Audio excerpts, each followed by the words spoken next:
Senator sa Okay. Thank you very much.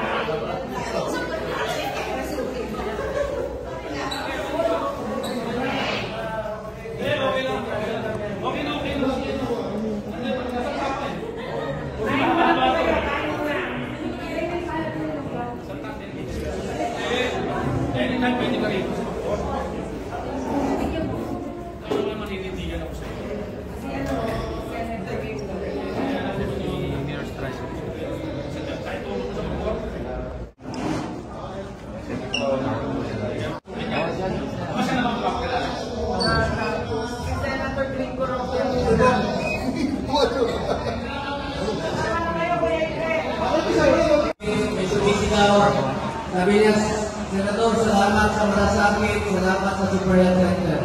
Huwag po kayong magpasalamat sa akin. Sa totoo lang po, ako po ang dapat magpasalamat sa inyo. Dahil ako po isang probinsyano lamang, katulad ni Tatay Digong, na binigyan niyo po ng pagkakataon na makapagserbisyo po sa inyo lahat. Maraming salamat po sa inyo lahat. Hindi ko po sasayangin ang tiwalang binigay niyo sa akin. Magsiservisyo po ako para sa inyo lahat. Hindi po ako politiko na mangangako. Gagawin ko lang po ang aking trabaho sa abot ng aking makakaya. Maraming salamat sa mga taga-Bacoor, Cavite. Mahal na mahal ko kayo rito bilang adopted son ng Calabarzon. Hindi ko lang po habaan ang aking sasabihin. May mga kasamahan po ako rito.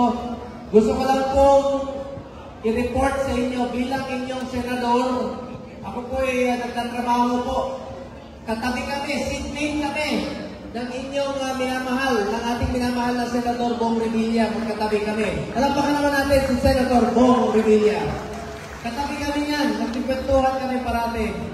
At ang aking kaibigan, ang aking kumpare, the ever supportive, sabi ko, kung papalarin naman tayo pareho pagdating ng panahon, patuloy po akong tutulong dito sa Bacoor. Maraming salamat, Mayor Strike Revilla. Maraming salamat po, Mayor Strike.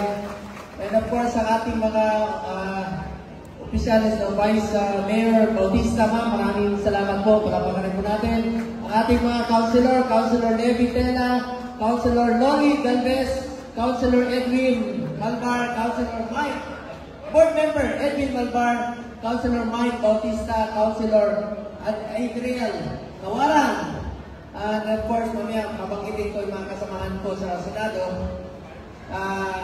Bilang inyong senador, I have authored 16 laws. I have principally sponsored 82 laws, including upgrading of hospitals. 80 po yan. At I co-authored and co-sponsored 185 laws. At wala po pong absent sa Senado. Present po ako parati sa Senado po. At patuloy po ako magtatrabaho. Unahin ko po ang kalusugan. Unahin ko po ang sports. Unahin ko ang youth. Unahin ko edukasyon. At unahin ko po ang trabaho po. Agrikultura, food security. Asahan niyo po, unahin ko parati ang kapakanan ng bawat Pilipino. Interes ng bayan, interes ng Pilipino, at unahin ko yung mga programang makakatulong sa mga mahirap nating kababayan.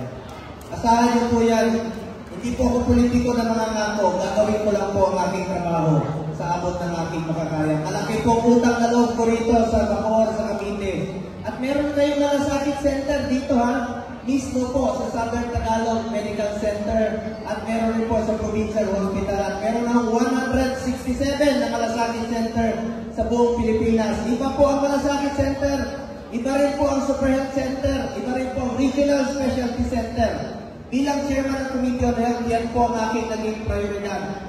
Alam niyo ba, napakarami na po ang Super Health Center dito sa Cavite. Gen 3 may Super Health Center. Punta ka ng Imos, may Super Health Center. Napakarami po. Diyan na kayo mga anak, dental laboratory, x-ray. Diyan na po yung konsulta ng PhilHealth. Dahil lahat ng Pilipino, membro po ng PhilHealth.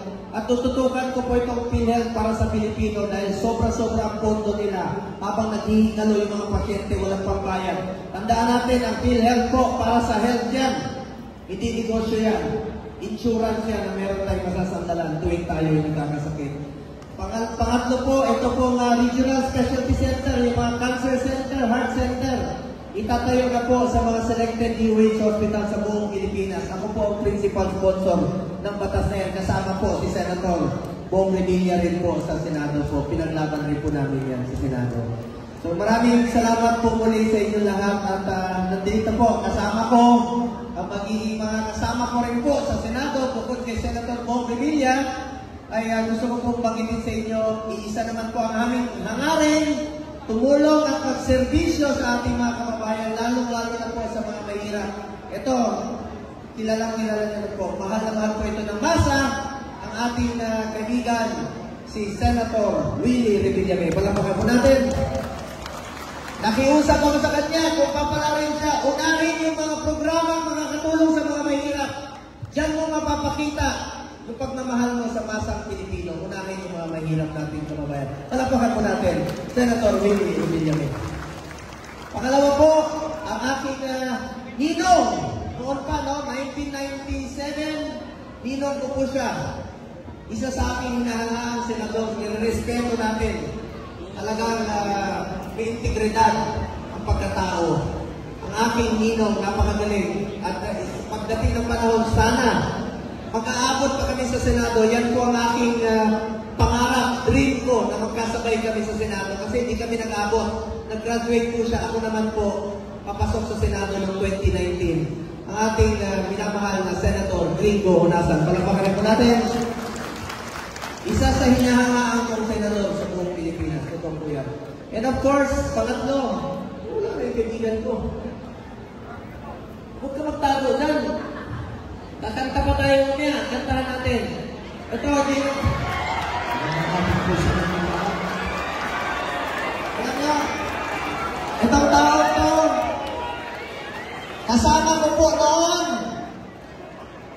Kaibigan ko noon, bata pa ako, pinapanood ko na siya sa pelikula. Alam nyo, idol ko siya sa pelikula. 7 years old pa ako, kahoy pa yung sinihan, pinapanood ko na po siya. Ang kulang na lang po sa buhay niya ay makapaglingkod sa inyo. Nagawa na niya lahat. 27 Best Actor, nagawa na niya. 70 years old na po siya. 71 years old na. 71 years old na po siya. Ang kulang na lang ay makapaglingkod sa inyo. Sana po, huwag niyo rin pong kalimutan si Senator Ipe Salvador. Palakpakan po natin.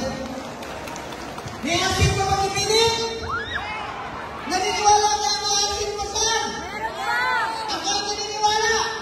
Alam niyo, magkasama kami ng isang araw. Ang init ng panahon. Nakasuot siya ng jacket. Paghubad niya ng jacket, basang-basa yung damit. Napatunayan ko, may asin pa talaga siya. Mabitan niyo ako dito, yakapin niyo ako, bango lang ang mga ako. Pero huwag kayo madalala. Binigyan ko siya ng tawas. Bagoon! Ang lanyo! Ano raw? Kakantahan kayo ni Philip Salvador niya. May bago na siyang pangalan. Ang pangalan niya. Kung ako, si Mr. Malasakit, di ba ang tawag mo sa akin? Mr. Malasakit, ang tawag natin sa kanya si Ipe, Mr. Efectivo! O ngayon, tatanungin ko kayo, ang bisyo mo mag-servisyo. Ano ang bisyo ni Philip? Ulit ko nga yung tanong mo. Ang bisyo ko mag-servisyo, ang bisyo ni Ipe?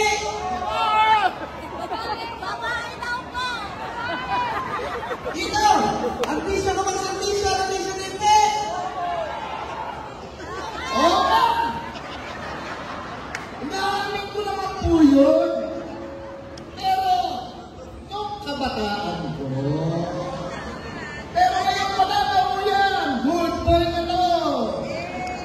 Parang si Senator Bong Revilla, Senator Gringo Honasan, Senator Willie Villanueva, at siyempre, Senator Mr. Malasakit, tanging district ng servisyo. Bong! Go! Huwag mo ako tulad sa'yo. Anyway, Uy, wala ang kabataan natin. pakiusap ko lang po sa inyo. Yun naman po ang pakiusap ko sa kanila. Unahin po yung pagtulong sa kapwa. Alam nyo, yung pagsiservisyo sa Senado, ang trabaho namin mambabatas. Pero huwag mo natin limitahan bilang mambabatas. Tulungan natin yung mga mahirap, constituency at representation. Yun po ang pakiusap ko sa kanila, sa mga kasamahan ko rito pagdating po sa Senado. Unahin po ang interes ng bayan, unahin po ang interes ng bawat Pilipino. So maraming salamat po sa inyo lahat, mga kababayan ko, sa inyong tiwala sa akin. Patuloy po ako magsiservisyo sa inyo. Madali naman tandaan ang pangalan ko, hindi nyo naman malilimutan. Tawagin nyo lang ako, Kuya Bong! Pag nagkita tayo sa SM, liliprehin ko kayo, ganun tayo sisi. Tawagin nyo lang ako, Bongo! Kuya Bongo! Pero may pakiusap ako sa inyo. Pag mas matanda kayo sa akin, huwag nyo naman ako tawagin Kuya. Alam mo naman magsalubong tayo. Lola, Kuya Bong, ano ako, Super Lolo? Then 50 years old na po ako. Madaling tandaan ang pangalan ko. Kahit saan kayo magpunta, maalala niyo po ang pangalan ko. Pumunta kayo dyan, ang traffic. Ano yung maalala niyo pag nakakita kayo ng traffic light? Ano yung green? Go. Pag gutom na kayo, bibili kayo ng manok, chokes po? Anong pangalan ng dating Pangulo? Rodrigo? Anong paborito namin ulam? Mong? Kita nyo? Paborito namin prutas? Mang? O anong tawag sa mahilig sa alak? Laseng? May go po rin. Hoy, mga laseng ko! Huwag kayo magpaneho pag nakainom kayo. Delikado yan. Pag may nangyari sa inyo, ako na naman maalala nyo. Pag kayo ay na... Kita nyo, hindi nyo mga nilimutan. Anong paborito natin araw? Walang trabaho? Kita nyo? Sandali. Gusto ko palang batiin. May kasamahan pa rin kami sa partido, sa PDP Laban. Huwag niyo naman po kalimutan ang mga kasamahan ko. Nandito po si Senator Bato de la Rosa.